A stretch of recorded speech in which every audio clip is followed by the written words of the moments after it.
Merry Christmas and welcome to Home Media Minefield presents Let's See What's Out There with a Hawkeye, a weekly live stream and podcast that has been focused on Marvel's miniseries Hawkeye, which is available to watch in its entirety on Disney+.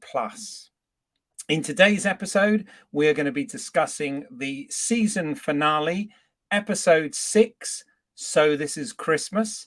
And we will obviously be spoiling not only that episode, but the entire season.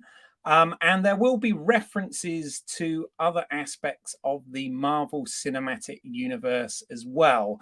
Although I promise that we will not be spoiling the latest Marvel film, Spider-Man No Way Home. We will be having a separate live stream between Christmas and New Year sometime next week, where we'll be discussing that film in detail. So we will be very careful in tonight's episode not to spoil that for you.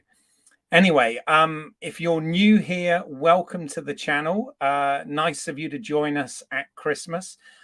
Please do check out the other work on this channel. As I said, we have covered every episode of Hawkeye, as well as the other Marvel shows that have been out this year. And we've got lots more content to come, which we'll talk to you more about at the end. But my name is Keith Isles. I am an independent filmmaker and long life fan of cinema, television series, and related media, all that sort of thing. And I'm pleased to be joined by guests today from both sides of the Atlantic. So joining us from New York, where the Hawkeye action happened, we have Pete Mealy. Welcome, Pete. You're muted. Sorry. Hey, how we doing? I'm all right. How are you? Yeah, I've been better. I got a little bit of a sickness here, but I'll be all right. Oh, I'm sorry about that. Are you ready for Christmas though? Well, I was planning on doing all my shopping tomorrow, but now that I'm sick, I can't. So no, I'm not quite ready. But you're a Christmas Eve kind of guy, are you? Yeah, I am a procrastinator. I put the ass in procrastinate. Well, we're very pleased that you've joined us as usual to talk about this. But today we've actually got another guest as well. He hasn't joined us so far to discuss Hawkeye, but has been on previous shows. He is a screenwriter and a avid comic book fan. Welcome to the show, Graham Williams. Hello, Merry Christmas to everyone. Merry Christmas. I'm liking the Christmas jumper there, Graham. Very festive from a long time ago in a galaxy far, far away. It is. I just finished knitting it just this afternoon, especially. Wow. But I'm hoping I've got the tauntauns correct here. But that leads to the question: does it smell worse on the inside? Hey. It will do by the end of this. Good question, Mr. Mealy. I like it. If you ask the question again, hang on. Okay, we're doing all right at the moment. Yeah. We'll see. I always took you for more of a crochet guy, Graham, than a knitting one. I don't know why, but well, I am growing this beard, so if you could just see there, maybe by the new year, I might be able to plait, if not crochet. Plait the beard. I like it. There you go, gents. Well, as you can see, I've tried to be festive as well. It's a little bit big, this waistcoat. I ordered it online and it's a little bit too big for me, but I thought, let's go with the festive waistcoat for this episode. So nice. I'm sure some mince pies will help you fill out there. Well, I'm not meaning shoving them in there. I mean, ingesting. Yeah, well, the plan is not to fill it out, frankly. I mean, it's only, let's be honest, it's only going to get worn once a year, isn't it? So, but well, before we get into tonight's specific episode of Hawkeye, As you've not been on the show, Graham, since we've been discussing Hawkeye, I just wondered, without going into tonight's episode, but just generally, where have you been with this show so far? What have been your thoughts? Has it been something that you've enjoyed, and how does it sort of rank amongst the other Marvel shows that have been out this year? Well, firstly, thank you for continuing to invite me. Unfortunately, I haven't been able to join you guys. I've followed you guys each week, and I've absolutely loved to have been, but it wasn't to be this time round. But I'm here now, and let's get into it. So, as far as this TV series and this year, the full 2021, I think it's been a great bookend to the year. We started off with WandaVision, now we have Hawkeye, and this one's been totally different from all the others, but it's been mostly enjoyable. It's had a real heart to it. They've really played on the characters, which is excellent, which is what MCU have been doing from the beginning. And all in all, they've been a double thumbs up from Shay Williams. That's myself and my wife have been watching them every Wednesday on release. And yeah, we've really got into this show. So WandaVision and this were definitely bookends. The middle ones, well, we've discussed them already, haven't we, guys?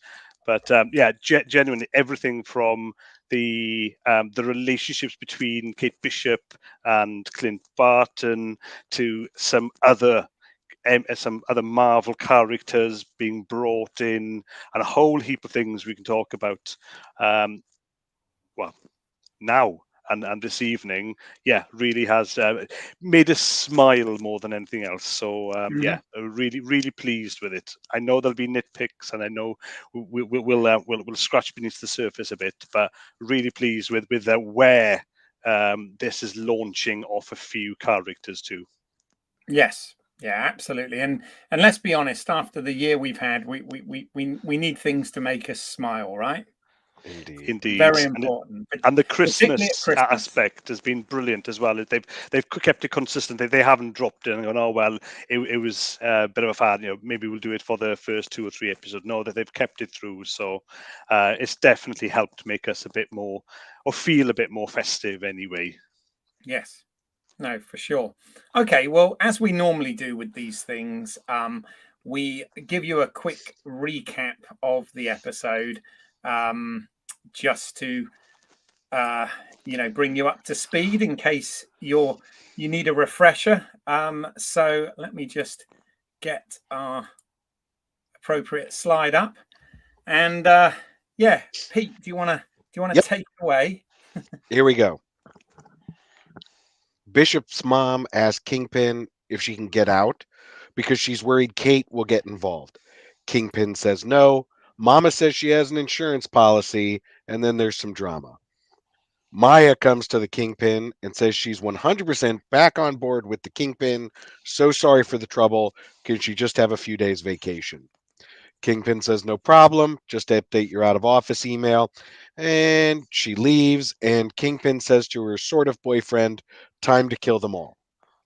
Bishop and Hawkeye then do an arrow making montage, followed by the big fight scene where the LARPers run crowd control, the tracksuit mafia provide the cannon fodder, Maya's boyfriend tries to shoot everyone, Maya attacks her boyfriend, Bishop and her mom attack Kingpin, Hawkeye and Yelena fight and then bond it out, and then Maya maybe kills the Kingpin.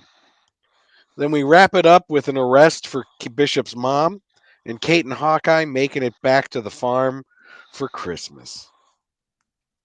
Oh, nice. Very well done, Pete. Very concise as usual. So, as we talked about last week, they've swapped directors around in this particular series, unlike the previous Marvel series, which have always had one director for the run. So, back from the original, if you want, episode 1 of this, we've got Welsh director. You'll be pleased about this, Graham. Rhys Thomas, who came back to direct this season finale. So he obviously directed the opening and the finale for this. And this particular episode, in terms of writing credit, is to Eliza Lomitz Clement. Her previous credits include Imposters, Sorry for Your Loss, both TV series, and then now moving on to Hawkeye. Obviously, the head writer being Jonathan Igler, who's also the showrunner for this. So Pete, I want to ask you about this. I know you've been up and down with this series, and one of your, I think, valid in some cases criticisms was the fact that tonally this kind of bounced around a little bit. And I wondered how, after this season finale, how you're feeling about that. So last week, just to recap, I thought was great. It hit Yeah. a real even tone. This week, it felt like they were going back to sort of bouncing around a little bit. But it wasn't as egregious as some of the other episodes. And maybe we'll dig into it, but I did feel kind of annoyed with how much things bounced around and then never came back or never played any sort of important role in things. So like uh like the humiliating the rich kid and the rich kid being a brat was like I I didn't quite get those two moments, and like they were done fine, but I don't know what they added to the show as a whole, except being like sort of like, aren't rich kids terrible? Um, and it's a little bit weird because our protagonist is a rich kid who is very much not terrible. So that was kind of weird. Um, the LARPers also seem really out of tone for me in this show, this episode particularly. But then looking back on the entire run of the season, I don't understand what the LARPers added. I just don't. I don't get it. Uh, Considering how much has just been like picked up and then dropped off and never gone back to again or gone back to briefly, I don't see any reason why we needed to have the LARPers in this. I just don't. Fair enough. Okay. Yeah. Graham, any thoughts on that? Yeah, I'd like to graciously disagree with Pete on every point. Oh, excellent. That makes for a better podcast. Indeed, yes. So, can we start off on the even Rocky had a montage? It did make me smile that there was a montage there, but at least it didn't overstay its welcome, right? So I thought it was brilliant. So, in honor of that, I do have I don't have any music, but I do have my own props here today, and I do have a selection of arrows here and weapons. Well done. I like Yeah, it. thank you. Just Wow. just if we're stuck, we could I can shoot all of these from this said bow here. Okay, so I may very well use them as we go as well. So that was excellent. I thought that was just a bit of fun, and obviously it paid off. I can't remember your middle point, but the LARPers. Oh no, it was the rich kid. Yeah, the rich kid was just there for laughs. It was one of these, I guess, because I've been watching so many series this year, and so, some series I've had to kind of try and learn to detach, as it were. I go, okay, I'll go along. And you guys have used the word ride a lot on Home Media Minefield this run. So yeah, I've just gone along with the ride. It's all gloomy here. The world around us is a bit stressed at the moment. So I'm like, okay, entertain me. So if I get a rich kid and jokes about him being a brat and him peeing his pants and then being carried off by a fella at the end, bring it on. It made me chuckle. So I was cool there. The LARPers have just been a lovely supporting cast. They're ultimate geeks. they're thrown into this world, into this type of world. But then Kate Bishop technically is a geek, right? She hero worships Hawkeye right from the beginning, right there, and she looks up to him. And then you got these guys as well, and it all, for me, it plays around Clint Barton's celebrity. He doesn't want the celebrity, but it's there. So in this instance, with the LARPers, he uses his celebrity to get them to help. And I love the faux, fight club. Everyone in the party is a LARPer, therefore on side, and they're all dressed, and they're not really suited to the job. They're just standing around. They're not really helping anybody, just serving anybody canapes or prosecco or whatever. The New York literati drink these days. I don't know, Pete, you could help me out there. What do they drink? Yeah, Red Bull. Yeah, there you go. So then nobody's drinking that. But anyway, so the LARPers really, they were just, because in the, and I'll start referencing the Hawkeye comics, but the Matt Fraction, David Aja comics as well. Massive fan. I was so super excited when I meant this to was ask coming. You that. Yeah, sorry. I'm sure we'll get to it. Yeah, I meant to ask you up front whether or not you had any sort of history with the comics that this show is specifically based on. By Matt Fraction and Aja.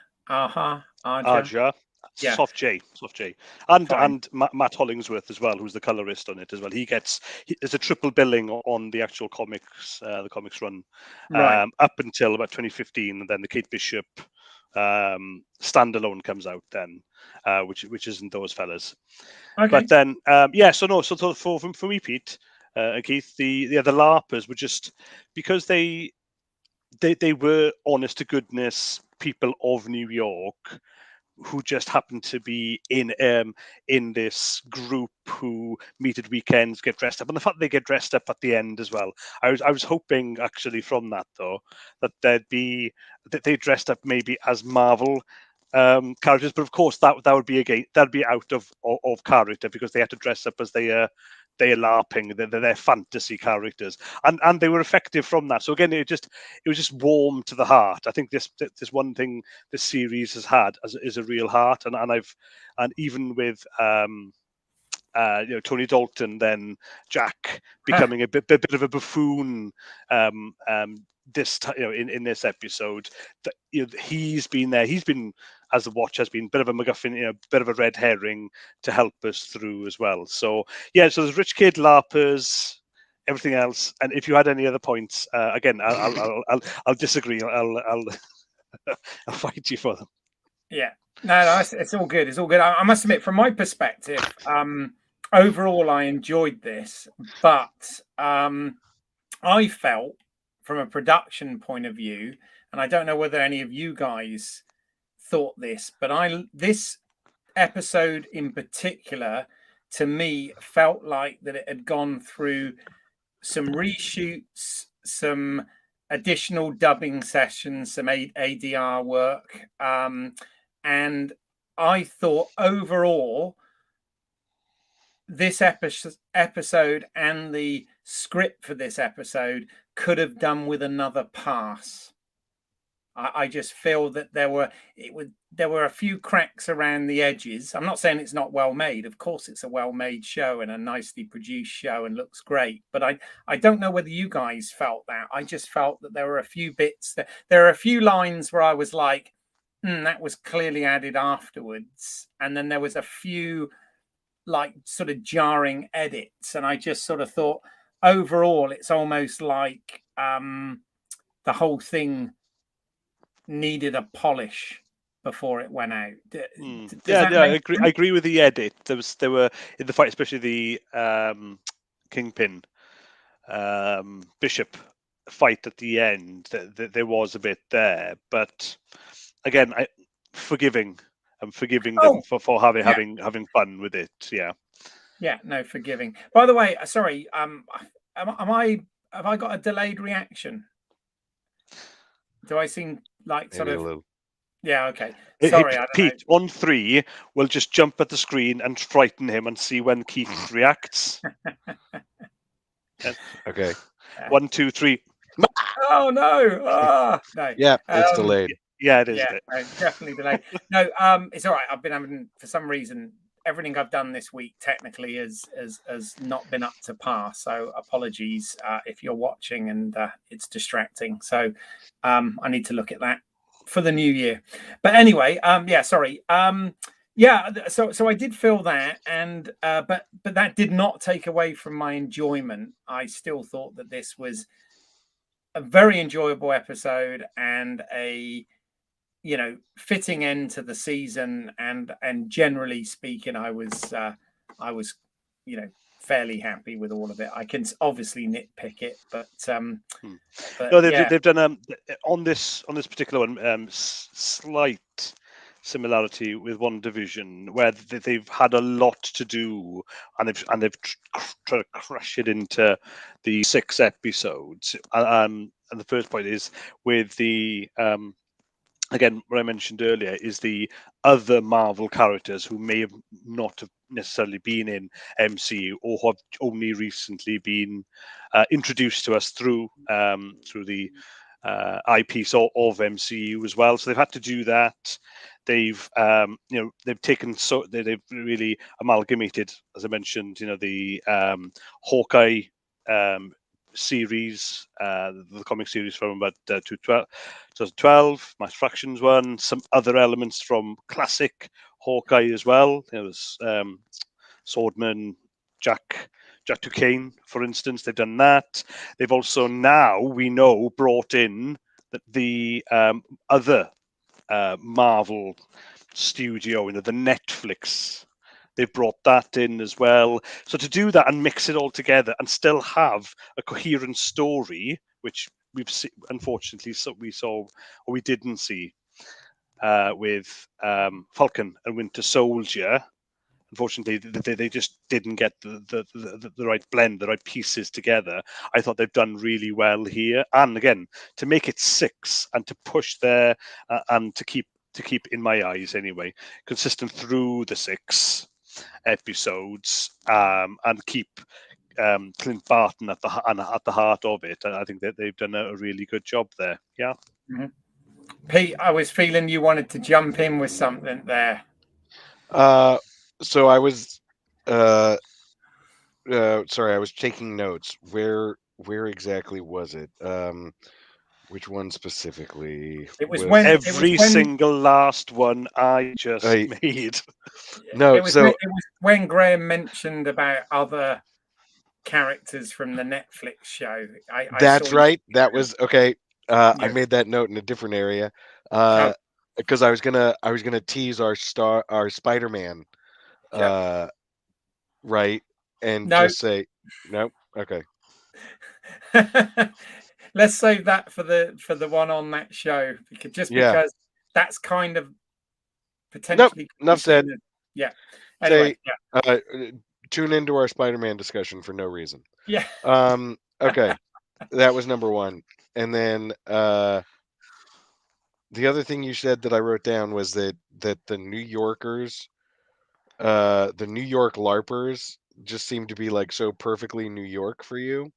And that did not ring true for me as a New Yorker, but not a LARPer, so maybe I'm not a full expert. I also, having them put on their outfits, like in New York, if I'm walking out of a building and there's a person in a suit jacket saying step this way, it's like, yes, I will step this way. If there's someone in a Viking outfit saying step this way, I'm going to say, who are you? No, thank you, crazy person. Even if you're panicking because somebody is, you've been drinking Red Bull, or in a penthouse for a while, and then somebody starts shooting, and you're panicking, and you're obviously selfish, not listening to the guy in the suit in said penthouse, and you're all cramming into the same elevator to get downstairs, and safely too. That's good engineering there. To get out, I'm going to be like, Viking, yes. There was no Viking. The Viking wasn't shooting at me. He, she, or whichever non-gender specific. Two things there. One, we don't live in it's not 2025 yet. Right. And two, we don't live in a world of superheroes. Or do Yeah. we? Okay, I'll give you the superheroes one. I'll give you the superheroes one. Maybe they were just coming out and being like, "Oh, thank goodness the third-rate Avengers are here to direct us to where we're supposed to be." Hey, that's maybe where they'll go with Phase 10, right? Because we're Yeah. surely going to get West Coast Avengers, which we could talk about in this episode now. But hey, you never know. You may get to E-listing Avenger type characters. Hey, listen, Sean Gunn has done it on the other side with DC with Suicide Squad, right? There's characters there that only the hardcore fans have crushed together. And spoilers on Suicide Squad, the Suicide Squad, that is, the newish movie. It came out in 2021, but that has got some characters again, minor league characters, and he's done a brilliant job there. So it could happen, right? It could happen. Not everyone had heard of Echo before this, so you got her, obviously the swordsman as well. Jack Duquesne has come in. You got Yelena now a bit more new. If you've watched Black Widow, she's coming in as well. So there's new characters being brought to us, and for me, they're all interesting characters, and at least a couple of them have real futures in the MCU. I think I read that Echo is going to have a spin-off series of her own. That's correct. Yeah, yes. And from the Daredevil world as well. Who knows? Maybe there will be more pulled in the future, right? Yeah, we've still got all the other Netflix characters that could be pulled in. All the Defenders could be pulled into the MCU at some point. We don't know. We heard that Kevin Feige had said, was it 2 weeks ago, that Daredevil would make an appearance at some point. We don't know exactly when. So, we've got Kingpin coming in now. Now, he's a major character, granted. Maybe not. And my wife didn't know who Kingpin was. And I had to pause a few times and say, right, that's Vincent D'Onofrio. He was in Men in Black, right? So, oh, yeah, that's him. Yeah, right, Kingpin. Right. Yeah. Oh, and by the way, just as on production, really, I never really noticed it in the Netflix series, but with the camera angle, they really made Wilson Fisk larger, if you're taller. Did you notice that? No, and I thought they did such a great job with Kingpin in this, specifically. I mean, I thought he was great in the Daredevil series too, but Kingpin, I think, is a difficult character to like really grasp in like terms of how powerful, and like I really like him as a supervillain because he sort of takes on all the right aspects of a supervillain for me, in that like he's got a very clear plan, and his plan is not so much like destroy the world for some slight. Like his plan is, I'm in charge of everything, right? And so like as a character, it really clicks for me, and the way that they had him portrayed in here, I thought it was perfect. Like the way, he gets shot with at least 2 arrows, but just seems to like power through them. And there's like things that, like if you've watched Daredevil, about his like armor suit. And so like that fits. But then also just like about, how even not as a superhero, just he's got this huge strength from his size. Like I feel like I'm meandering now, but I was really impressed. His you see him as a he is a brilliant villain, and he's always been written brilliantly in the comics, and absolutely that's one of my most favorite aspects of Daredevil, the series. Was Vincent his portrayal and how they wrote him and how utterly ruthless he was. When Matt Murdock goes to see him and tries to fight him, it's over in the fight's over in seconds. Punisher goes in to fight him, it's over in seconds. And now they've transferred that a little less violently, so to a 12 rating here. Yeah, so he really duffs up Kate Bishop, and she's trying everything she can, and he just cannot get through him. And the fact Arrows, I went back to the Netflix Daredevil, and there he gets shivved. I think it was in the second or third episode, whatever, when he was in prison, and he just looks down and then just blasts at the guy, and he's just bleeding. Yeah, it's nothing. He's not, Yeah. and he says he's not scared of that. So to bring him in, and then when you mentioned earlier on, yeah, did he get shot? What's going to happen? I just hope. I've done this before. I've hoped on this on Home Media Minefield that certain things would happen, and then potentially they haven't. I just hope they can stick to keeping Kingpin, because Kingpin is so massive in Marvel I think comics in New York. Yeah, as a villain, the perfect, reason, brilliant. we don't see the killing shot because he's coming back. I'm sure. I must admit, I thought, oh my god, are they just going to kill him off now? But as I said, the fact that it happened off screen, anything could have happened there. Somebody else could have shot at Echo, for example. So, but one of the things, I mean, with the bringing of these, Netflix Marvel characters into the MCU. Whereas I'm glad they're doing that, there's part of me that thinks, my God, how's this going to work? Because one of the things with those Netflix shows, which Drew Goddard did, was they were quite violent shows. I mean, there was a lot of violence and a lot of blood, and that sort of thing in those Netflix shows, which isn't really kind of Disney friendly. So, but I think that's fine, Keith, because it's already okay. Every most Marvel comics, but every movie in MCU so far, a lot of the resolution of the conflict, or the goodie beating the baddie, has been through fisticuffs, right? True.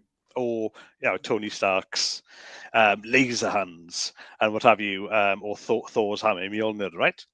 So you've got that, but but it may sound too simplistic, and I generally don't mean to be too much here, but it's just toning it down. Look at what happened with the fight again. Back to the fight with Wilson Fisk and Kate Bishop in Drew Goddard's Daredevil. That would have been bloody, and they wouldn't have cut so much, right? So then you're talking an 18 certificate there on the overall series. A lot of it is, but if they stick to and I'm not going to use Iron Fist, because that's I could get ridiculed here, right? How does he solve things? He punch right. Okay, but everyone else, they can think their way out. Daredevil, Matt Murdock, he can think his way out as well. He doesn't have to beat everybody. There is still in so much character that they can, or character traits and aspects they can really bring into the MCU. I just think there's so much that they can do, and this is this from a fella who actually hasn't seen even one episode of Iron Fist yet. I've seen most of the others over there on Netflix, but look, we do see violence, and there is a bit more thinking. But look, even with Wanda, with her magic, she it was quite a violent end to what she had to accomplish at the end of that series before she went off into the woods. True. And on the subject of violence and all that, which is sort of connected, but one of the things that I did notice, and I did like the fact that they did in this show, was both Kate and Clint were really kind of, they had scars from the battles throughout the entire season, didn't they? It's like they weren't trying to sort of glamour it all up by not having any marks on them, because Kate had cuts on her face right from episode 1, as did Clint. So in that space of a week or whatever they are together, it made me smile again. I went back to reading the comics on my Kindle here, the Hawkeye ones, and from the beginning and mostly throughout, Clint Barton is just cut, bruised, bleeding. Almost every frame, even when he's having a coffee in the morning, there with Pizza Dog and Kate, he's all stitched up. So it made me smile that I'd just been watching Jeremy Renner all patched up, and then I'm looking back at the comics, and there they are. So great. Again, production was great there. They kept that consistent. There's a lot of there's a bit more realism here, because there's no magic, there's no superpowers to Clint himself. Then Mhm. Kate Bishop, she doesn't. No one else really does have that. So where are you going to go with it, right? So I'm There's really a more glad that a more sort of grounded show from that point of view. And yeah. I'm not that familiar with the source material, with the comic run on this, but my understanding is they've done quite a lot of to mix it up a little bit. They've done some reversal as well, like some of the things that Kate was doing in the comics, Clint has done this time, and Kate's doing the opposite. Like the example there is the car chase. My understanding is in the comic, Kate is driving and Clint is doing the shooting. I have to go Whereas back to that. Yeah, okay. In that episode, which was fantastic, by the way, episode, what was it, 3 or 4, whenever that car chase was. Yeah. Yeah, 3. Yeah, they role reverse that slightly. Okay, Just to keep I'm it going fresh. through them again, guys. So so I read up to 2. I did skip to issue 11 because that's the award-winning one. And that's all from Lucky, or Pizza Dog's perspective. It's beautifully done from a dog's perspective.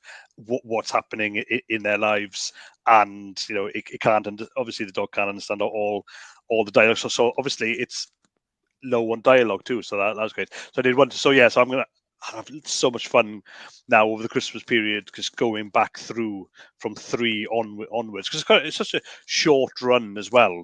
This particular one, Mhm. that when I come across that, obviously, I'll think of you, Keith.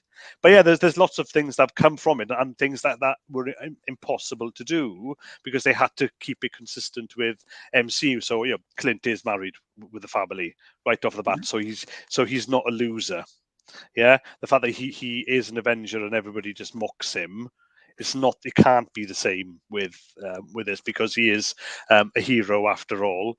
Yes, Kate is rich, but they know each other as we come into the comics with us here. They've really worked it that he's her hero, and Mhm. she really wants to has fashioned herself around what she believes he is, and and that she's lived her life to what she's seen him, and she wants to be him, and then referenced in this latest episode, the finale, as well, which was a really nice touch there. But yeah, so having those changes, but still having elements from the comics, it just makes the fans smile as well. So it's not just the MCU fans, right? Yeah. No, for sure, for sure. So, if we look a bit more sort of specifically into this episode, then, and sort of what happens. So, first of all, great to have a John Lennon lyric as the title. Very happy about that. Could But you also actually argue that it's actually a John and Yoko? oh, it's a John and Yoko. You're right. It is, isn't it? Yes, of course. Mustn't forget Yoko. So the opening scene where we have uh Eleanor and Kingpin at their meeting. So how did you guys think that scene was? Did that work for you? Yeah. Yeah, it worked for me. I also think that we got a good backstory there. Um, I think that tying it to the dead dad, who was sort of a I don't know if degenerate's the right word, right? But he played it fast and loose. We'll say that, and so he got into debt with the kingpin. I think that sort of takes some of the onus off of Eve, right? It makes her more of a sympathetic. Eleanor. Eleanor. Eleanor. Yeah, that's all right. Yeah, it's my daughter's name. I should have remembered that. Um, but it makes her more sympathetic than just a villain, right? It means that she sort of fell into it uh, uh, because of other people's mistakes, not her own. Um, And so I didn't really, I've thought like, well, they step back there from that, so they didn't own it. It wasn't that like she did it to gain power or money. It was that she fell into it and then was good at it. Mhm. And Yeah. another one where Kingpin has so much control that he knows exactly, if she's a lieutenant of his, he knows exactly what he has on her and how to control her. And for those who aren't so au fait with him as a character, boom, you've got it right there. He is just absolutely solid and knows so much about her, and can actually then, she wants out, and you think, or I was thinking, no way, nobody's out until he says they're out. And the fact that it goes to the extreme then, where it's not as if it's, oh well, harm her. It's kill her. Yeah, that's his way. Oh yeah. And so that scene, and again for me, I did have to pause it a couple of times because I was geeking out so much here. It was literally because I was like, I had to pause it to say to my wife, "This is just what I wanted." When I saw the end of episode 5, and I was like, "Oh, and then I saw his name, D'Onofrio, and I was like, "Oh!" I was just so super excited. But yeah, so that scene, because he was also done so well, I could have been disappointed, right? Yeah. It could easily have happened where different writers, different directors, different part of the universe didn't do justice to Wilson Fisk, but I thought they'd absolutely, throughout the entire episode, in fact. But even from this particular one, those two kind of trying to spar off each other, and him, I just know underlying he's got it full control. There's no way that whatever insurance she's got, Yeah. I know He's he'd quite. lawyer. He's quite an imposing presence, isn't he? There's no doubt about that. And of course that dovetails into then a rather nice scene, I would say, with Kate and Clint, because obviously, Kate, rightly so, is freaking out about this, but she tells Clint, "Look, get back to your family for Christmas and whatever." And it's the first time he says, "No, we are partners." And you can kind of that's kind of a big deal for her, that a hero is considering her a partner and an equal. That I thought that was, I don't know, I've said all along that regardless of whether some of it's not been the best writing, or hasn't been done particularly well or whatever, I've always thought that the chemistry between these two and the way they act off of one another really works. I think as actors, Jeremy Renner's actually given a lot more to do with the character in this show, as one would expect, but Haley Steinfeld is so charismatic, and her portrayal is. I actually think there's probably quite a lot of Haley Steinfeld in her portrayal, in her portrayal of the role, actually, because I've seen her interviewed, and she can get a bit sort of awkward sometimes and say the wrong thing and sort of backtrack, and it's quite endearing. But yeah, I don't know. Did you guys have any particular thoughts on that scene, or Yeah, the can't relationship in disagree. general? Can't disagree with you there, Keith. And the fact that again, he's being a hero.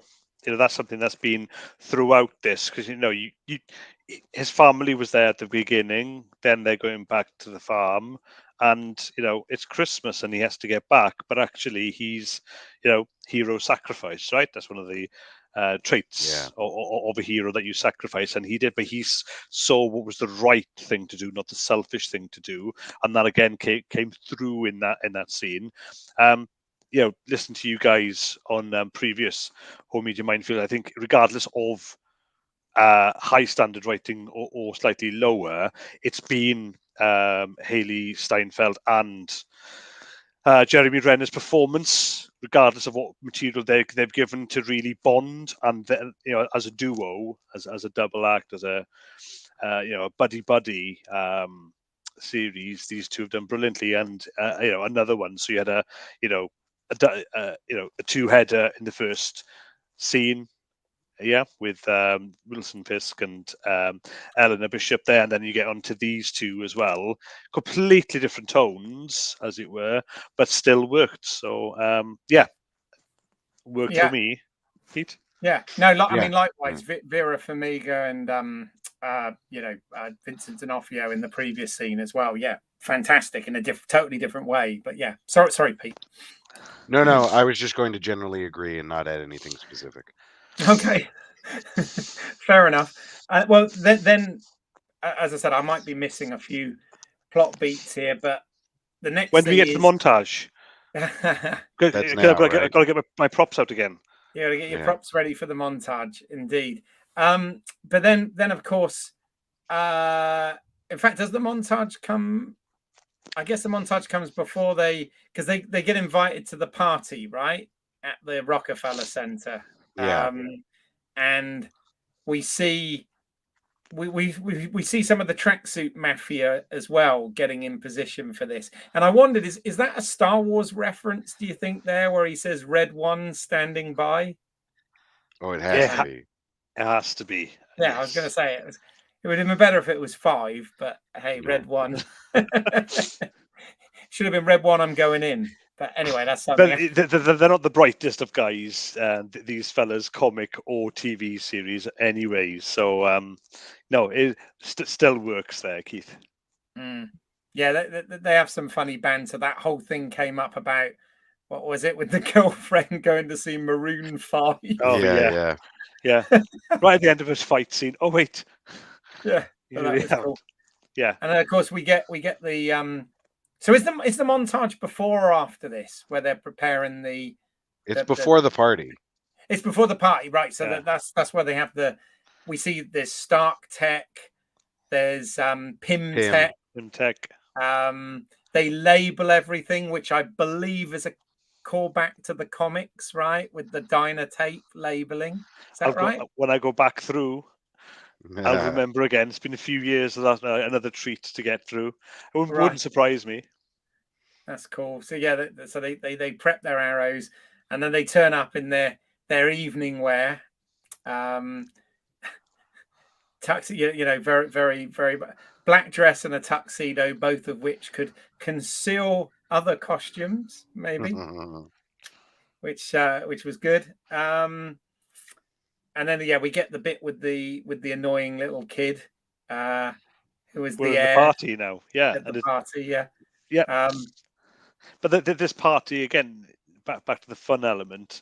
If you remember back to the first episode, that there was the party there as well, wasn't there? And then there was the secret auction down below. But so bookending there a bit. That one was setting up. This one in this episode was just fun and everything coming together, and let's see how we can trash the place. So I'm hoping, or at least I'd feel that the writers were just flexing and going, right, how much fun can we have with this from here? Like the Elena and Kate scene in the elevator. Just seemed like they were having a ton of fun. Not just, writing it, but also the actors doing it. Yes. There is one of the things they've put on Disney Plus. One of the things I do like, I mean, obviously I'm the home media, the physical media guy here, right? But one of the things I do have to say about the streaming services is, pains me as it does sometimes to compliment Disney, but in terms of Disney Plus, one of the things they do that's really good is not only is everything broadcast in Dolby Vision and Dolby Atmos, streamed in Dolby Vision and Dolby Atmos, but also they actually contain special features as well on their platform. The movies, you get commentaries, deleted scenes, behind the scenes featurettes, all the sort of stuff that you'd get on a 4K or a Blu-ray. And I don't know whether you saw, but there is a gag reel for this season of Hawkeye under the special features, under the extras, and the gag reel is actually quite fun. And there is a lot of the gag reel is between Florence Pugh and Haley Steinfeld in that elevator scene. There's a lot of laughing and Cool. and stuff going on in that. But did any of you pick up? You see, I know there's always comic book and MCU references, obviously, in this stuff, but I'm always looking for other movie references. Did any of you, and this is sort of connected to the MCU, did any of you pick up the reference in the elevator with the buttons? Do you know what that was from? Is that Elf? Elf. It is. And do you know who directed Elf? John Favreau. John Favreau. So I don't know. Obviously, John Favreau being a massive integral part of the whole MCU, not just as an actor, but as a filmmaker as well. I don't know how intentional a reference that was, but I just started laughing because I thought, oh, that's totally Will Ferrell in Elf. We're pressing all the Oh my gosh. And doesn't Yelena say, well, this is fun? Yes. And isn't that Buddy's line when he does it? It might be. Yeah, he does. He like, this is fun. Yeah. Yeah, I mean, there were a few other movies. Likewise, we get the whole big reference with the FAO Schwartz. She steps on it. In the piano, the piano keyboard foot thing from the famous scene in Big. You see, that's a nitpick for me. That when she fires the arrows, doesn't she? Yeah, that's a nitpick for me because they didn't extend it. They only did a couple of them. I'm not sure whether they had to edit down, because I would have loved a little bit of a maybe a few more seconds of a ditty with her stepping on the keyboard there. No, I got that. What episode was this in? In this episode we just had. When does she? Because obviously I know it's not the same FAO Schwartz as was in Big, because obviously it's moved, hasn't it? In that sort of it moved from Fifth Avenue and the corner of Central Park down to Rockefeller Center. Right. Oh, when he throws her. Oh, yeah. But I missed that. Yeah, she does actually land on the keyboard. She lands on the keyboard. Light up as she fires the arrow, which I thought was a great little again Easter egg reference to a great movie there. It went right over my head. I think I was just looking at Kingpin during the fight scenes too much. Yeah. Fair okay. And then so obviously, of course, as we've said, Yelena turns up to this party as well. Can I just interject there with on, because I've been on here, but Yelena as a character, Florence Pugh playing her throughout this series, and spinning off from Black Widow as well, where she had that dry sense of humor. For at least my wife, anyway, it's been one of her favorite characters. She has, Florence Pugh's depiction of this, and the way they've just made her a very calm person. We know she's an obvious killer and an assassin too, but the way they've written her in and made her almost like a staple, but only in what? 2 and a bit episodes. I think it's been utterly brilliant, and she has been, again, another highlight. One of those things that's made this series fun, rather than it being, and it's kept, for me, it hasn't broken the consistency of where we were with the fun and the heart, the story as well, because they tied in Black Widow and her. If you've seen the end of Black Widow, with she is there to kill Clint Barton. Now, my good lady wife, we hadn't actually watched Black Widow in starting this, so we'd watch it in 2 parts. So by the time we'd watched episode 5 and into episode 6, we'd watched Black Widow. So then all the pieces fitted together then. But yeah, Yelena has just been a wonder, and another character coming in again from MCU, yes, but outside of the Hawkeye series, I think they did really well there. And there's some other characters, but she's the one who's been one of the standout ones because they've let her character breathe. Yeah. Yes. No, I agree, and I've said before on here that I know there's mixed feelings out there about it, but I actually enjoyed the Black Widow film. I appreciate it it probably came a bit too late, in the MCU lineup, if you like. But having said that, it was a decent film, and the addition of Yelena, played by Florence Pugh, was great, and as you said, was perfectly set up for her appearance in this show. So yeah. And also, go on, Pete. Oh, I was just going to add, did they do the whistling thing in Black Widow, the movie? Because I don't They remember did. it. Yes, Yeah. they did. It was part of the pre-credits when Yelena and Natasha were still kids, and they were hiding out in America with the family. That's And where that was. it was something that they used to do. That they set it up when they're out playing, and it was a call that they used to do to one another. So that was a definite callback to the film. They used it near the end as well, which I don't want to digress too much, but I think Clive also was on a previous episode with you guys, enjoyed Black Widow, and me and my wife did not. It had moments. It had some great character moments, but just ridiculous action and unbelievable. Nobody got killed 20 times, and things missed. Why didn't they have the whistling all the way through it to make it such a big thing? You really had to try and pay attention to something that didn't really work for us, and such a waste of talent again, and especially really into David Harbour from Stranger Things, again back to Netflix, right? But David Harbour and his Dancing with Penguins in real life. I think he's dead cool, but I think they could have mined the heart and the comedy really in Black Widow. But anyway, it introduced Yelena, and Yelena's in Hawkeye now, and they've done a good job there. Yeah, cool. I'm sure we're getting to the scene with her and Clint as well, which I thought worked well. Yes, but we'll come back. That's more towards the end, isn't it? So So we okay. How were we feeling then?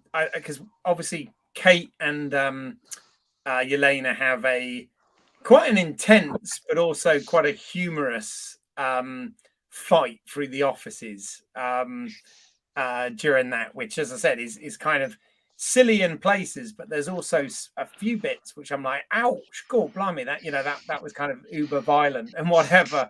But what do we sort of think of that section? Obviously, you get the stuff going on with Kazi trying to be a sniper from across the way, and then Clint trying to sort of hold him off with specialist arrows and stuff at the same time. And obviously this leads into the Christmas tree gag. But what did you think of that sort of section there? Because I thought it was really well done, but it was one of those tonally mixed things again that you picked up on quite a few times, Pete. But how did you guys feel about that? So I have to admit, like, I would love to see a Kate Bishop Yelena spin-off series where all it is the two of them, like, that's the buddy cop movie that I want to see. Just because, like, I think they're hilarious in their own different ways, and their personalities really work well together, and their skill sets pair nicely on screen, right? By which I mean, like, spy assassin and archery kick-assery. So yeah, I would love to see more of it.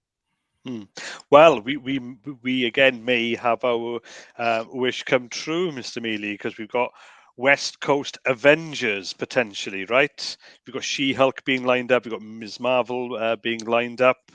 We've got Kate Bishop, who was in the comics West Coast Avenger. So they could potentially do East Coast Avengers. They could do Midwest Avengers. Who cares, right? Just as long as the new guys get together, it could easily happen. If you introduce this Yelena character, and obviously there's so much now that they could write around her and include too. So we could easily have that maybe through end of, where are we now coming to? We're in phase 4 now, right? We're in phase 4. Yeah, we're in phase 4. So what started phase 4? Spider-Man. Yeah, it Far was From Spider-Man. Home? Or Far was that From the Home. end of 3, and then it was Yeah. WandaVision? Yeah, so it was Spider-Man Well, or yeah, WandaVision? it was Spider-Man, Far From Home, From and Home, that then one started. WandaVision. Yeah, Yeah. kind of thing. What was I going to say? So I realised I skipped over something key here as well. Before this, didn't we have the meeting between Kingpin and Echo? Indeed, Right? yeah. That was Yep. before the party, right? I think Does maybe. feel like it, yeah. Again, kind of an uncomfortable scene, I would say. Did you feel like that? Because was it uncomfortable because you thought you now know Wilson Fisk, and you know that he's just doubting her, because they did edits that, there were some almost side glances between Kazim and him. So is that what you mean, where you know that whatever she's saying they don't believe, and therefore she's in trouble now? Yeah. So And he yes, does the agreed. whole "love you" thing at the end, and Well, yeah, she is the adopted daughter yes, of Kingpin, or Wilson Fisk anyway, comics wise, and obviously here more hinted at rather than being actually more of an adoptive daughter. Really more of uncle, yeah, yeah. But for him, obviously, it's all business, right? a cheek pinching uncle. Yeah. Oh God, you wouldn't have a cheek. You wouldn't have a side of your face left if Wilson Fisk pinched your cheek, right? Probably true. Right. Probably true. Yeah. So we had that, Yeah. and then sorry, I'm all over the place because I didn't. This is what happens when you don't make notes. It's okay. It's that kind of series where you can hop about, right? You can bound around, well, hit it. I noticed they did a bit of a this has been a bit of a Marvel trait in some of their films and shows, is when it came to the actual action, the fight scenes, they like to do that cross cutting between the different fights. Yeah, so you've got like you know Kate and Wilson Fisk fighting, and it cuts back to Yelena and Clint fighting, and all of this sort of stuff. Yeah, no, they do that. But the whole Christmas tree bit. What were your guys' thoughts on that with Clint jumping out of? Yeah, if he'd fallen all the way to the floor, I'd have been like, "Oh, come on, guys, we're back to Black Widow territory here," with falling from an aeroplane, landing on the floor, and just going, dusting off and walking off, and like, fine. No. Fine, good comedy again. Maybe Pete may disagree with me on the comedy aspect there again, but he's not a superhero, right? So he lands in a tree, and guess what? He's stuck. And so good. I thought they brilliant. It was a lovely moment, and maybe again the writers had a gleam in their eye to say, right, he's got to be stuck in a tree. Then how do we get him out? There has to be work there to get him out, right? So that was my take on it. And my wife too. She was just like brilliant, because he was completely out of action. He's the guy really that you trust to drive this and be there, and he's not. And you got all the bros, track suiting up, and getting in. And where is he? He's up there, stuck. So yeah, it worked for me. And Pete, you might know this as a New York resident, but my understanding is the little owl gag that they put in was because that was a real life event. There was an owl found in the tree at the Rockefeller Center last year that got was that last year, or was it well, at some point that got taken by like your equivalent of the RSPB or whatever, RSCPB or whatever it was. Animal control. Yeah. Is that right? Yeah, that happened. I thought that was a while ago, but in COVID times, who knows what time passage is anymore. Right. I just remembered, because he wasn't done not so well in the Netflix Daredevil, but Daredevil has a villain, and actually he appears in Hawkeye villainy as well. There's the owl. I don't think that was a reference, because that is just too left field, right? But yeah, I was just looking up now. It is the owl. what's his name? Leland Owlsley. That's it. Yeah. Oh, So him and then Owlsley. his son. Yeah. So it's Uh, him. You see. So very loose. he was If played that's by an that Easter great egg, character actor. Yeah. No, I don't think yes, that's. from Shawshank Redemption. Yeah. Oh, Yeah. right. Also, Okay. Star Trek. But Yeah. that does bring me to the one thing that really, really annoyed me in this episode, which was the physics of the Pym particles. Right, in all the Ant-Man movies, they say that the reason that Ant-Man is so strong is because when you condense the 6-foot guy into 1 inch, it actually magnifies his strength instead of removing it. And Mhm. yet, we have this truck that gets shrunk and then bounces off the ice, when in reality, it should have gone like a freight train bullet Oh, I see what you mean. Yeah, because it through would have the still had the ice. mass. Yeah. It would have shattered down like 100 feet, Yeah. But you know? you're talking strength there over velocity because it wasn't going at such a velocity to it No, basically but think about the mass of the truck, the right? mass has been condensed, yes, but the mass is the mass the same though. The No, the size mass is condensed. I it's not. don't, maybe I'm wrong here, but Yeah, well, no, I the mass is smaller. I would have It thought has to be. There has to be Well, an well, expounding of energy somehow. That energy's yeah. gone yeah. somewhere, right? So there could have been a. Let's be honest.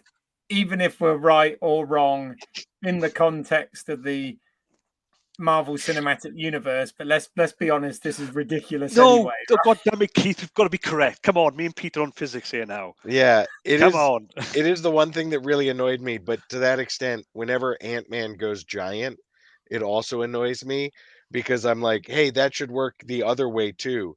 So when Ant-Man turns into a 30-foot tall person, he shouldn't be able to lift a fork. Like he should just sort of collapse in a heap. Although, just on the reference here from the Berlin fight scene in Civil War, with Yeah. Ant-Man being giant, giant man, and then that old movie. What was that old movie again? Where Empire the reference, Strikes Back. the Spider-Man reference. Remember, he was Yeah, like, yeah. how old is this guy? Yeah, to bring him over. But okay, that's interesting. I thought it was just a fun element, although a bit of a tragic element because you've got these guys. Okay, other guys are being killed, but they've been turned, and that owl's taken them away. They're going Yes. to be tiny forever, unless they become part of the West Coast Avengers. One episode where the tiny strong villains Well, of New York. okay. I mean, that actually kind of almost brings me into one of my, again, doesn't really matter, ridiculous things that annoys me. But Pete's already had this conversation with me, Graham. But I've been questioning. I was in this as well. Is does Kate Bishop kill people? 100%. She does. She killed so many people in this episode. Exactly. She killed so many people. I know it There were was something that guys really being bothered me in blown the up. car Yes. chase. It was something that really. There were so Oh many dear. people who died. Like, Yeah. so the guy who gets his leg frozen, I was like, you don't come back from that. Yeah. You're dead. Yeah. I was reading the second comic actually earlier on, and in that there's a fight scene, and Kate Bishop does shoot a lot of arrows at guys. But then and you think, oh my god, yes, she has killed. So I thought of exactly this, the killing, Mhm. but just in one frame, right near the end of the story, she does explain to Clint that actually these guys will live, so she hasn't actually killed them, which then goes back to what you guys are saying is actually into the MCU. Little old darling Kate Bishop has just, yeah, not even self-defense really. You could say, okay, all these tracksuit bros are coming towards her. They've got guns, could be self-defense, right? But yeah, there was a lot of death, Yeah. including the cheeky shot at the end with the no look. Yeah. Although that was Clint Barton. That was Yeah, him, yes. fair enough. But I mean, but there was a lot of death around there, which was Yeah. passed over. But hey, Yeah. it's Christmas.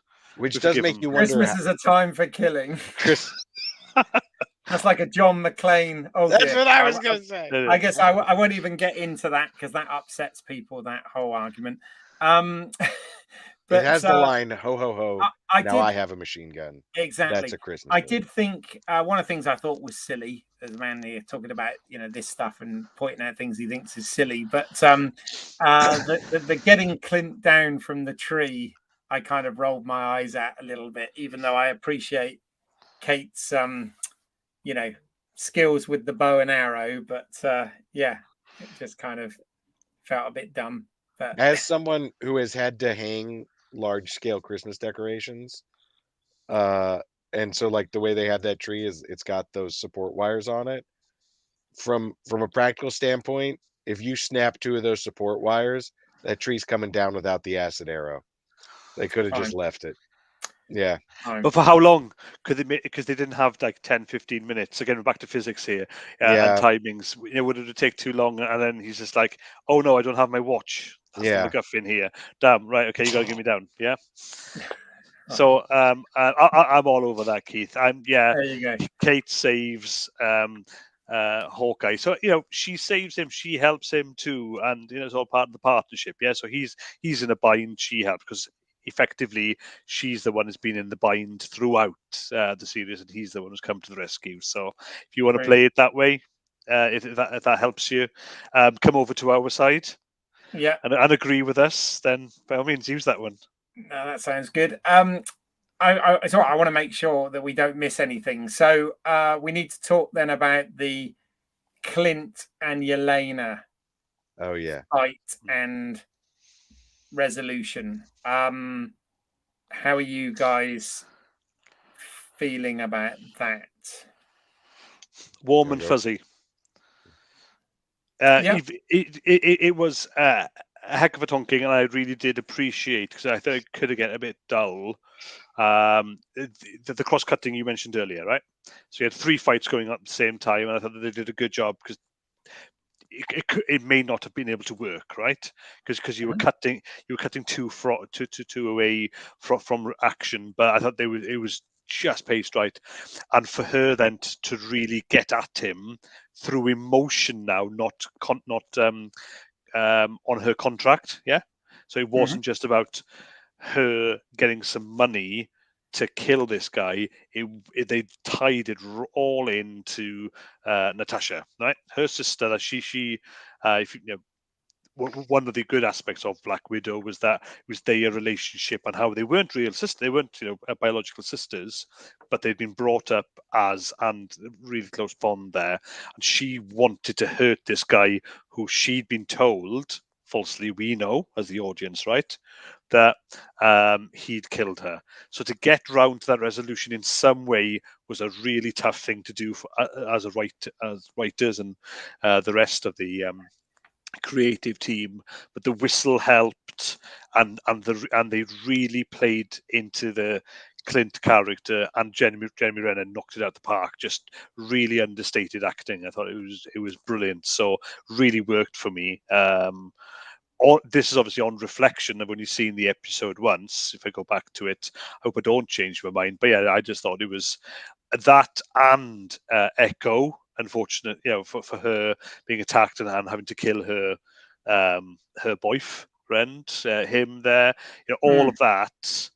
The denouement of that, and also the third fight with Kate and Kingpin, done really well. Oh, while I was watching that yesterday, I came up and went, "Oh wow, KB KO'd KP, brilliant!" Because she did. So KB KO'd KP. Kate Bishop knocked out Kingpin.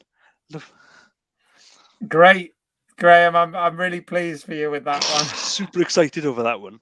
But yeah.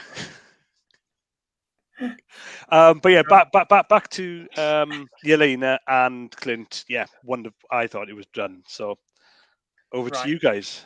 Pete. I totally agree. I thought that they gave Jeremy Renner a chance to to act through a bunch of stuff that they've hinted at. Um, but they also let him show it versus telling it, so he didn't have to, he didn't say like this is what happened and spelled it all out. He just sort of emoted it with other words and subtext, and so it let him, relive that trauma, and I thought it was really well done. Yeah. Mhm. Yeah, no, I mean he took quite a beating. You know, initially the sort of cynic in me thought, oh, that changed direction rather quickly and conveniently. But then when I thought about what was actually said, and you're right, the way it was delivered, then I was quite happy with it. Because let's be honest, that had to come to some sort of satisfying conclusion in Absolutely. this. And yeah, I thought I thought it was good, and it was a um a good honor to Natasha at the same time. So it was kind of a good callback to that, and a good way of honoring her. And it filled in quite a bit of backstory as well that we hadn't really got. We'd had sort of hinted at in the other movies and shows before. So I thought that worked quite nicely.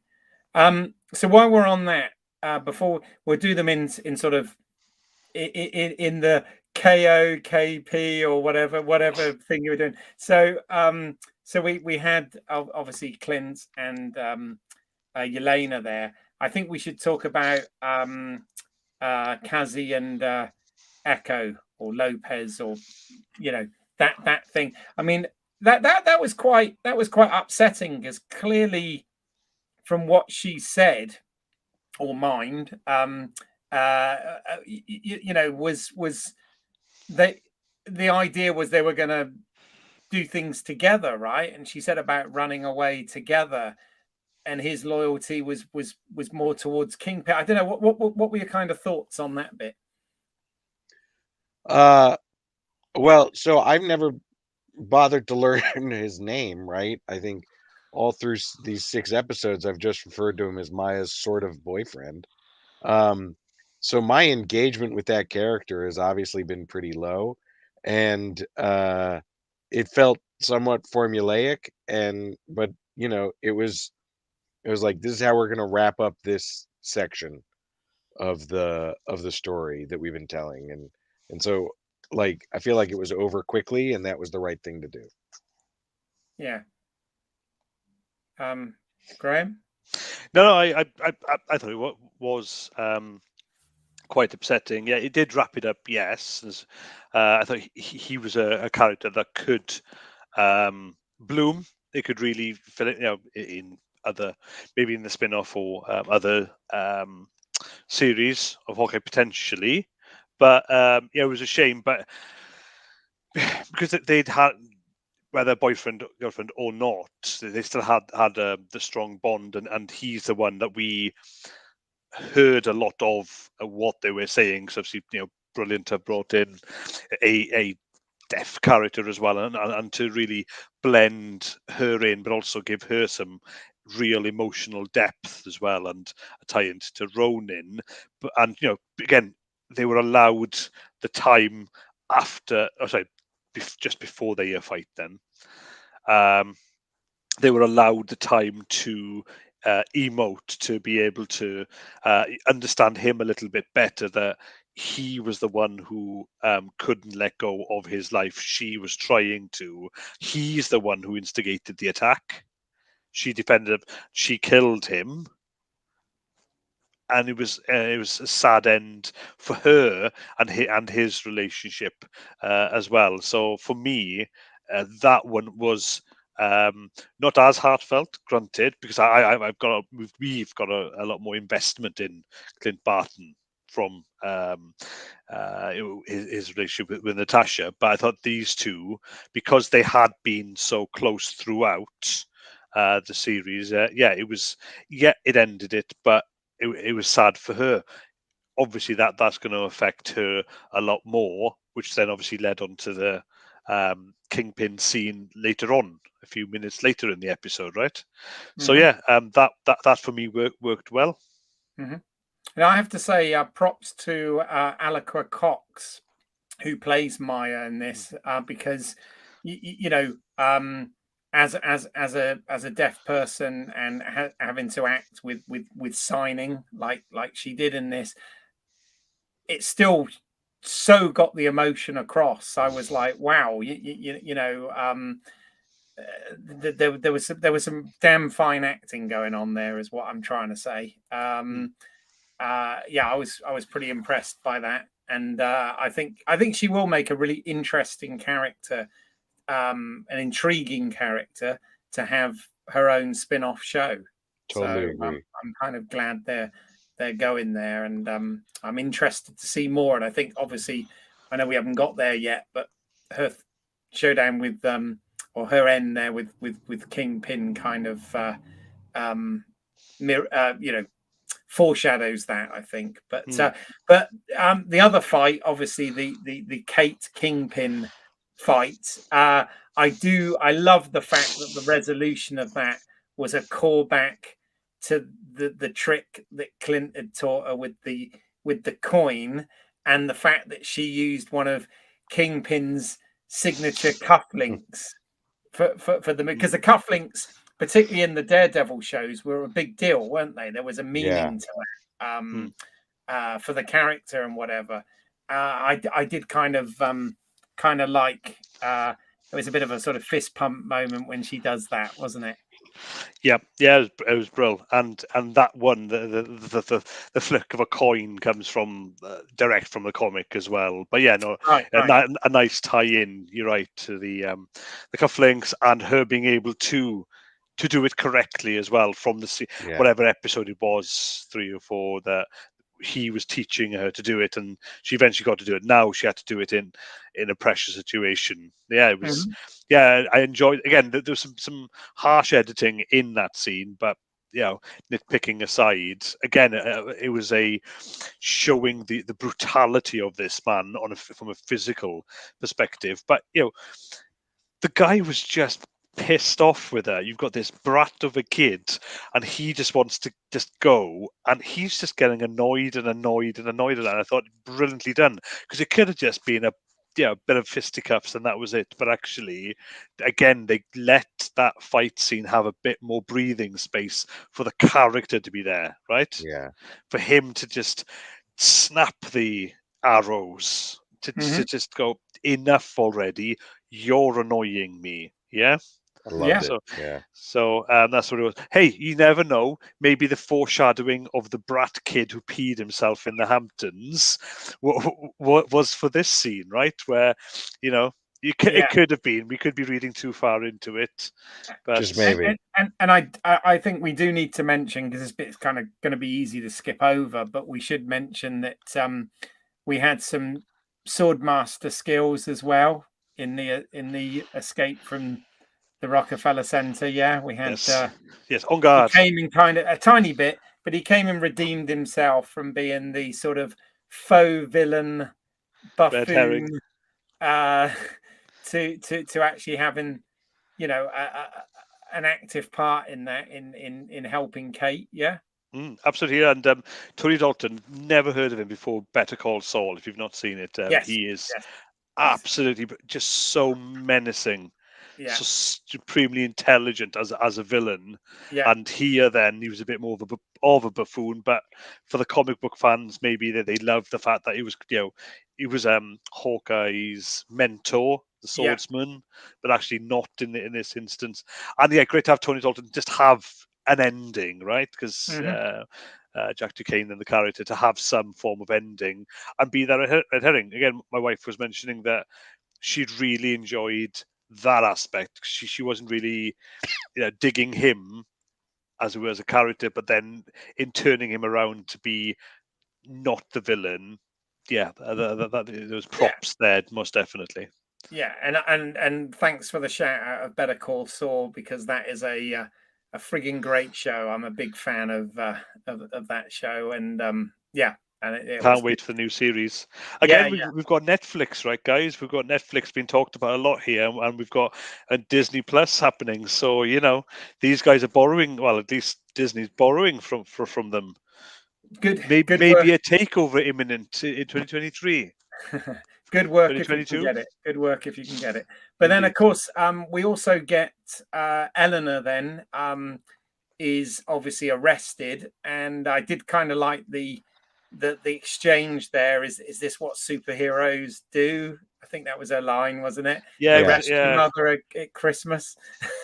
Yeah, that shows the mark of a woman, that one line, doesn't it? To really guilt out her daughter. Yeah.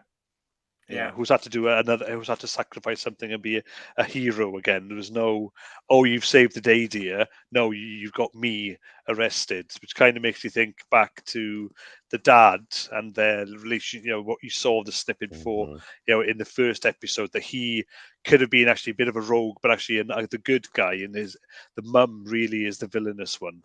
Yes. Yeah. No. Absolutely.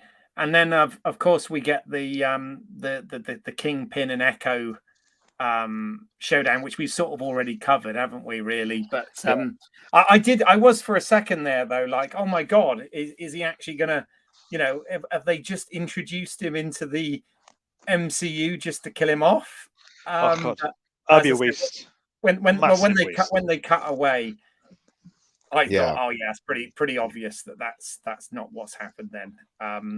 Which obviously we're really pleased about, and I think that might lead into this forthcoming Echo series that we're going to get, which as I said could be quite a it's funny because I had no previous knowledge of this character and no connection to that whatsoever, but having been with this character in this series and the portrayal of the character as well, I'm actually somewhat intrigued and enthusiastic about about that as a spin-off show here. Absolutely, yeah. Don't know really where to go, because it's almost a clean slate. We've got some backstory too, so they can take anyway. Obviously, there's lots to the comic books, and her, again, if Kingpin is still alive, her relationship there, or her struggle with him. She's also one of those within the Daredevil section almost of that universe too. So there could be something bigger coming down the pipeline, maybe from MCU as well. Yeah, there's that. Where do we go with season 2 of Hawkeye? There's a clean slate there too. Exactly. And you've got Kate Bishop as well, maybe Yelena. You've got all these characters who are still alive. We love them to bits. Yeah. So yeah. Well, that leads us very nicely actually into the so then we get to the Christmas Day part, which we're not quite at ourselves, but the Christmas Day part, and obviously you see Clint pulling up to the Barton home, and I wasn't surprised to see Kate and Lucky come out of the car, when he was getting the presents out of the boot or the trunk for our American friend there, it's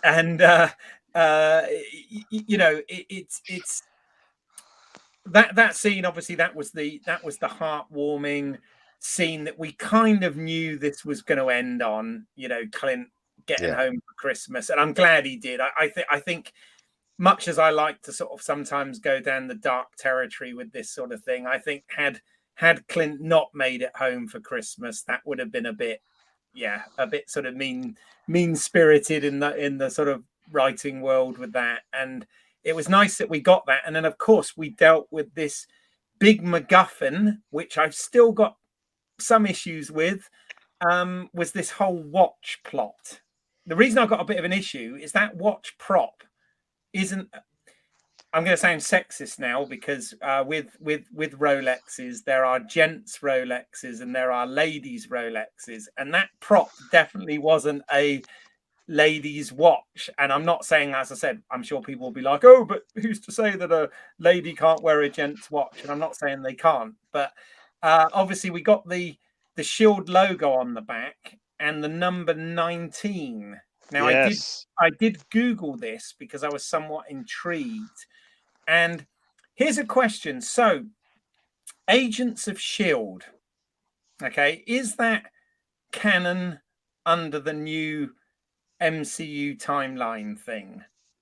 It should be. It most definitely 100% is in my heart and in my mind Okay. as well. The reason I bring that up is Agent 19 was Mockingbird, which was played by Adrian Palicki in Agents of Shield, the lovely Adrian Palicki.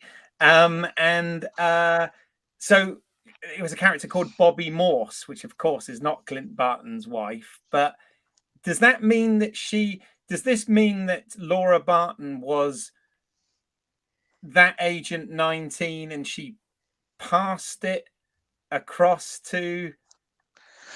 I don't know. Time will tell. Yeah, wondering how that sort of fits into both the comic books and the MCU, and whether or not we thought that was satisfying or a bit of a crappy reveal at the end. I don't know because Agent 19 is married to Clint Barton Comics.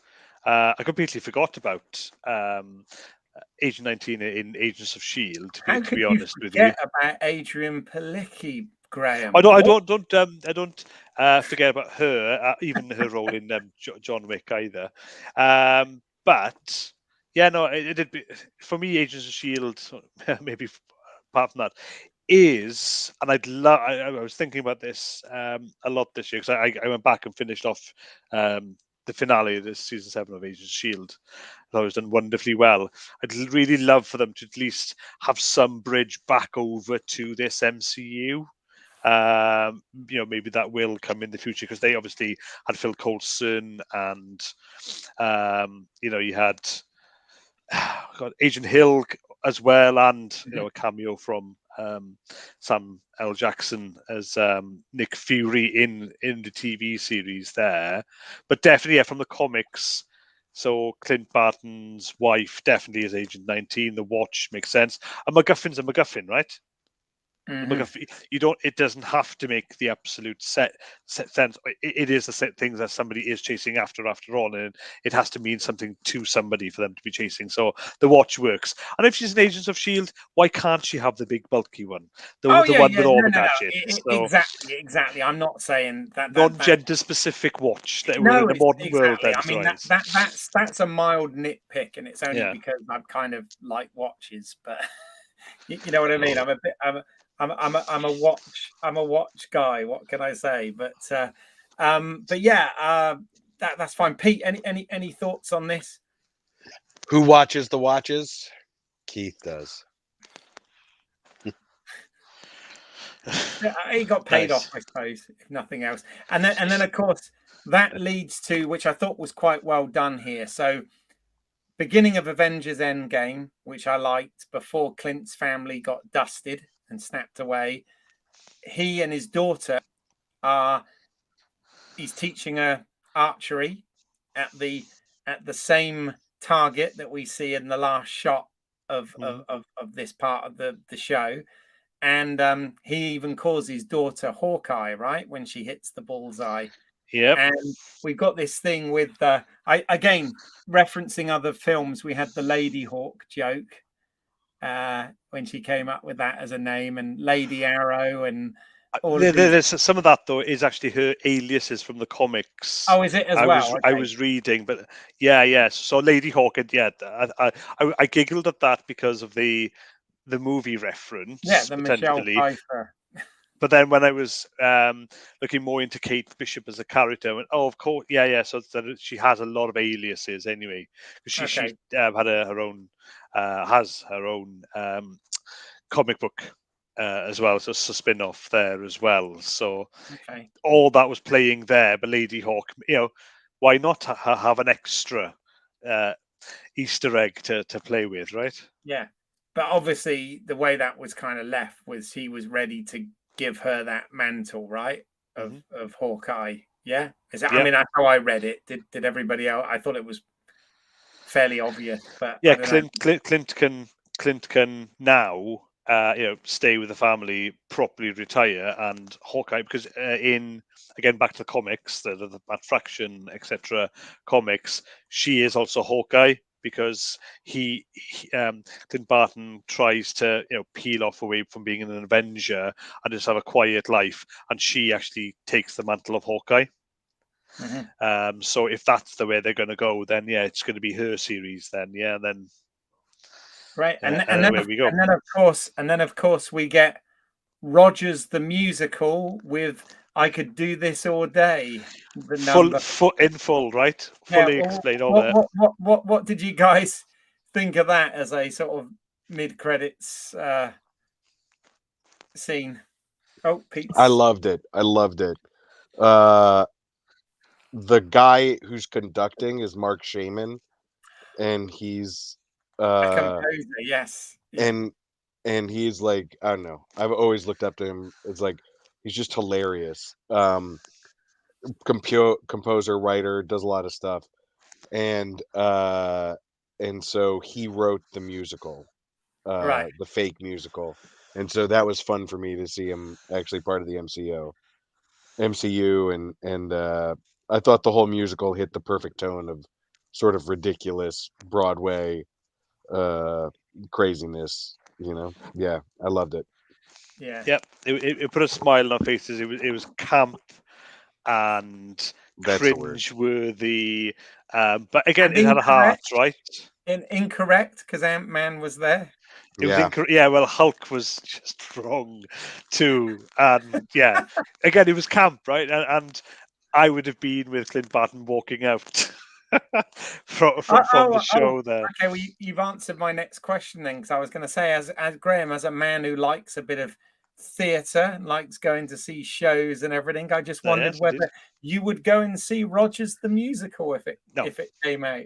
No, big kind of West End or Broadway musicals in that fashion. No, I'm more on the drama, even though I've seen a hell of a lot. The producers as a show was just one of the funniest, most irreverent shows I've ever seen, and I loved that to bits. A few other musicals too, but no, that is just a level of camp not even me at my campiest could ever appreciate. I'm afraid. I could do my best with you, Keith, and I know you can camp it out. That waistcoat tells the tale. The waistcoat's too wow. much, isn't it? Too much. That's a beaut, man. No, please keep that forever if you can. Mothball that one until next year.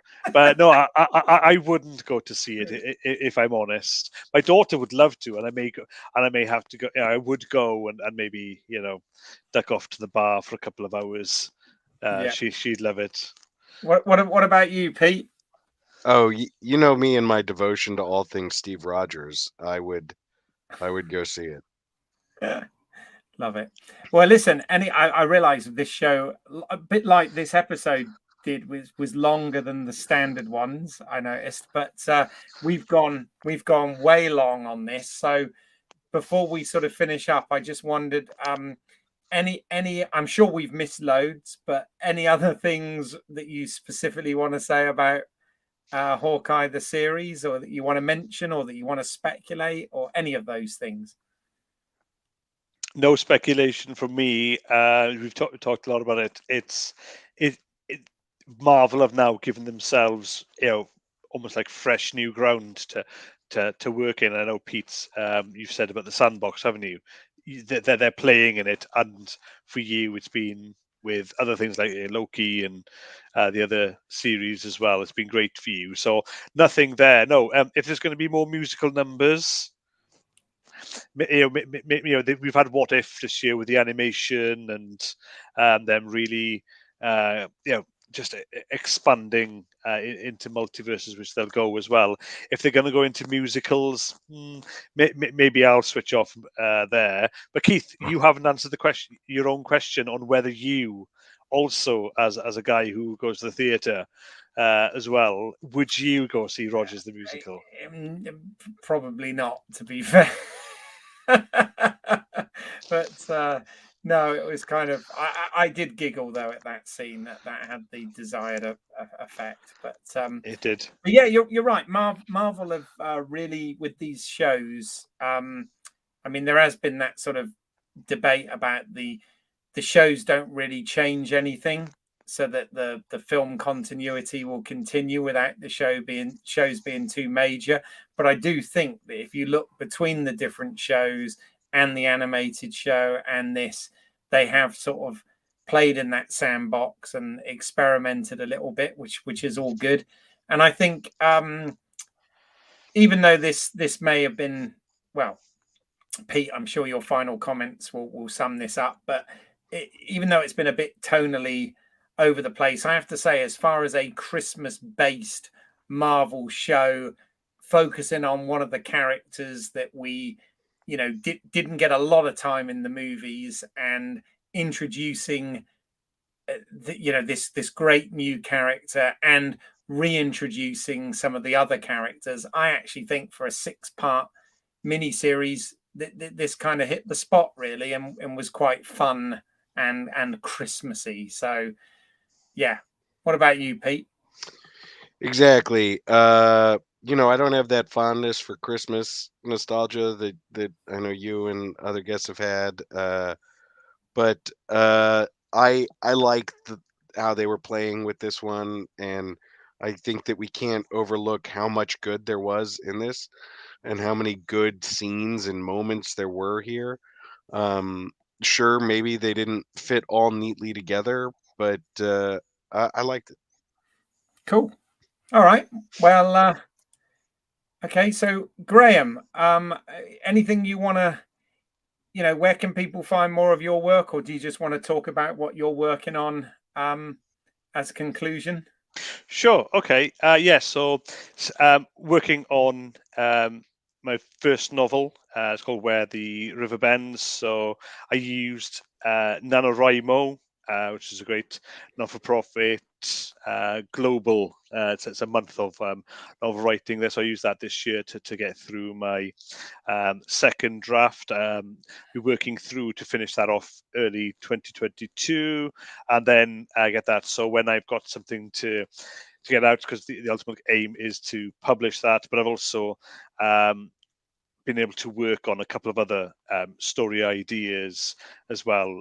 One more of a serious sci-fi, and another one then which is more on the detective noir aspect, just going genre basically. So I've had some wriggle room this autumn there, but Where the River Bends is something that I'll be focusing on in early 2022, and keep on updating as I go along. Great. And Pete, where can people get in touch? I timed that well, didn't I? Oh dear. Sorry. That's all right. You can nope. Okay. You can find us at Let's See What's Out There, the podcast edition, LSWOT cast, on Instagram, Twitter, or Facebook, or lswotcast@gmail.com. Fantastic. And you can obviously, you're already on the Home Media Minefield channel. While you're here, please do give this video a like if you found this enjoyable. Consider subscribing to the channel and hit that bell icon so that you don't miss anything moving forward. There are reviews, unboxings, etc. of physical media. We talk all about films on physical media, etc. on this channel, but there are also a number of live streams that, as Pete said, can also be found as podcasts as well, talking about the Marvel shows. Something I do want to say, moving forward, we've got coming before the end of this year, the Book of Boba Fett is going to be on Disney Plus as well, which is the new Star Wars show. No doubt we will probably be covering that as well. In fact, stick it down in the comments if you want us to cover that show. Let us know. I'd love to know what the thought and what the temperature is out there on that one. But yeah, if you want to find out more of my creative work, if you also go to my other YouTube channel, which is British Isles, that's EYLES, as in my last name, you can find some short films that I've written, produced, and directed on there. And yeah, just really want to take the opportunity to, if you're watching this, wish you a Merry Christmas. We really do appreciate the support that you've given the channel and the podcast over the past year. 2021, we really had fun with that. If there's anything in particular that you want us to cover, more shows or whatever, let us know. But we will be back with more content. Next week, we will be having a look at Spider-Man No Way Home, where we're going to be having a spoiler conversation about that film. If you haven't already checked it out, please go and see that. It's currently showing at cinemas, and then we'll be back in the new year in 2022 with more content. But that just leaves me to thank my guests for this evening, and thank you for watching, and we'll see you at the next Home Media Minefield. Let's see what's out there. Merry Christmas. Bye for now.